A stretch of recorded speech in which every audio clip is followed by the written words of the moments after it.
آپ کو آگاہ کریں گے۔ سپریم کورٹ میں حدیبیہ پیپرز ملز کیس کی سماعت، سپریم کورٹ نے نیب کی جانب سے کیس کی سماعت ملتوی کرنے کی استدعا مسترد کر دی ہے۔ اسی پر مزید بات کریں گے، 92 نیوز کے نمائندے امجد بھٹی ہمارے ساتھ موجود ہیں۔ امجد بھٹی بتائے گا اس سلسلے میں کیا سماعت ہوئی ہے؟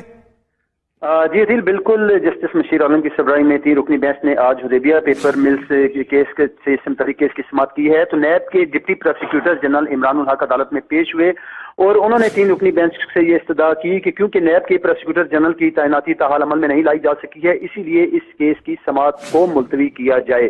عدالت نے نیب کے ڈپٹی پروسیکیوٹر کی اس استدعا کو مسترد کیا ہے اور اس حوالے سے جسٹس قاضی فائز عیسیٰ کا کہنا تھا کہ یہ انتہائی ہائی پروفائل کیس ہے، کیوں نہ آپ کے خلاف توہین عدالت کی کارروائی کی جائے۔